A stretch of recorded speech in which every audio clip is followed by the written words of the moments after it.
Hey guys, welcome to PAC Talk Mini, where I'm going to try and improve your life 10% in less than 10 minutes. Um, I wanted to talk a little bit about lifestyle. So, if you're doing the accelerator next week, you'll see that one of the categories is lifestyle. And it's probably the least sexy thing, and it's probably the thing that people fill out the least because they're not really sure what it means. But the funny thing is, lifestyle is the majority of your program. Because let's say you're in the gym for a max of 2 hours, that leaves 22 hours left in the day for all the other stuff, and that stuff is lifestyle. So the lifestyle stuff is actually crucial to success, right? It's crucial to our results, and it's going to really dictate whether we move forward or not. So when we think about lifestyle, we think about multiple things. We think about how much we sleep. We think about our habits at home. We think about the support of our friends and our family. We think about hobbies. I'm actually in Gardner Valley right now where I ride horses. And I ride because I enjoy it, but I really ride for therapy. Like it's the one thing, in my life right now that isn't really connected to fitness. I mean, it kind of is, but kind of isn't. Um, I can do it on my own. Like, so it's kind of separate from my the stuff I do with my kids and the stuff I do with Em. It's a really good like headspace for me to be in. Um, our life is very stressful. Our work is very stressful. The gyms are fantastic, but it's a lot of work and a lot of stress. And sometimes I just need something that gets me out of that. And the horses are one of those things. And everybody has something different, right? Alex Wacker, he has his archery that he relies on for that. I know. Emily has Taco Tuesday. Everybody has something.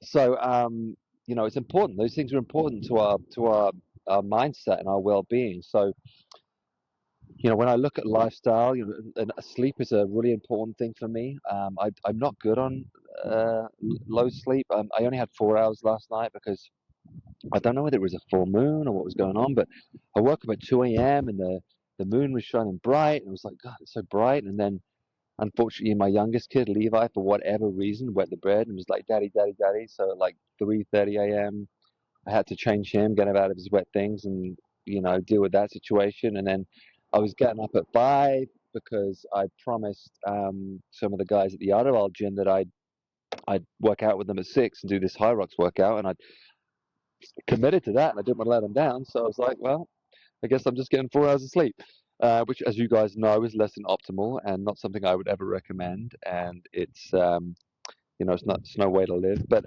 today it just happened. But for the most part, I'm very careful with sleep, protective of it. Try to be in bed by 9 because I'm usually up at like 4:45, 5. Sometimes earlier, sometimes 4 if we've got like a big day or I'm traveling to Echo Park or Redondo. So yeah, that's something I'm protecting. That's an important part of my life, right? Sleep is a huge part of my life. And then my routine as I go through the day, you get into that routine and you you kind of understand what it takes to make you tick and what it takes to get you through the day in a successful way.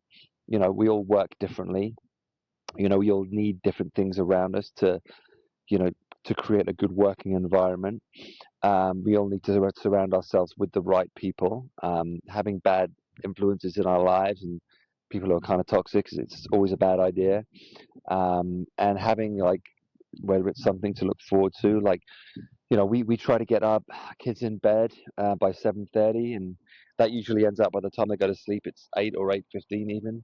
And then me and Emily like to obviously have a little bit of time together to wind down. So maybe we'll allow ourselves like 30 minutes to an hour of TV before bed.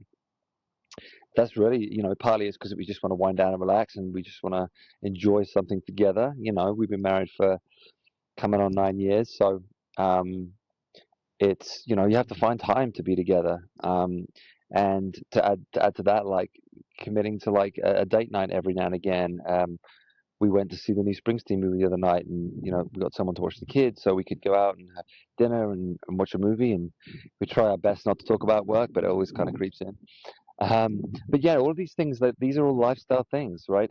Having enough water in the house, like bottles of water, that's a big one for me. I hate drinking tap water, so having enough like hydration in the house to make sure that I'm not dehydrated. I've suffered from dehydration a lot over the years.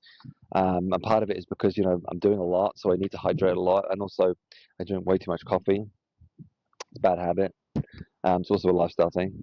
So I need to make sure that I'm hydrated. So little things like that. Not having bad food in the house. Like for some people, that's a big one. It's a nutritional choice, but it's a lifestyle choice. It's like how you set your house up, how you set up your life. And again, it's difficult if you've got kids because if the likelihood is you're going to have some kind of chips or some kind of like kid snack in there that isn't particularly great, but it keeps the kids happy, and sometimes you just want a little bit of peace, so you're going to do it. So yeah, it's knowing what you can tolerate, and what you can turn away and what you can say no to. And sometimes some people that's maybe that's alcohol. Some people can't have alcohol in the house because it's just it leads them down a bad path. Conversely, some people might need a little bit of alcohol, and it might not be a bad thing. It's a difficult thing to say yay and nay. It's like, for some people, like having a drink just to take the edge off things every now and again and de-stress might not be the worst thing in the world. Same thing with weed, like a lot of people that they use that as a kind of like a stress mechanism, or something that actually helps them. Now, of course, you have to be able to turn it off, right? You can't let these things send you down a spiral. But if you can manage it and you can understand yourself and your body and your needs and what you can tolerate and what you can't tolerate, then things that may be considered a vice to some may be actually helpful in some way to others. So it's always really important that we don't judge and we don't like condemn and be like, oh my God, you shouldn't do that. That's so bad for you. It's like, yeah, all right, shut up. Like sometimes we just need something to it's life, man. Life's hard. And none of us are perfect. None of us live a perfect life. If anybody says they do, they're lying. So yeah, we all need something. So when you look at your life and your lifestyle, it's basically like, what do I need for success? Like, how do I need to set up my day? What should my day look like to optimize my experience and make sure that I'm moving towards my goals? But also, what are the allowances I need to make for myself? What are the allowances I need to make myself livable, make my life livable, and not just like deathly dull and boring? Like none of us go through life not taking any risks or not doing anything bad or not eating anything bad or not drinking anything bad. That would be a boring way to live. So it's all about, management of our lifestyle and what we can allow in, what we need to keep out. And, sometimes that might be the percentage rule, right? So some of us live by an 80-20 rule, like 80% of the time I'm good, 20% of the time I'm bad. Some of us are a 90-10, some of us are 70-30. There's always a ratio that we kind of fit in to, again, be able to live the life that we want to live. Again, you can never say, I'm going to wake up every day and just be perfect every day, and that's who I'm going to be because I'm just so perfect. It's just not going to happen. So you have to allow yourself, a little bit of release and a little bit of bad to go with the good.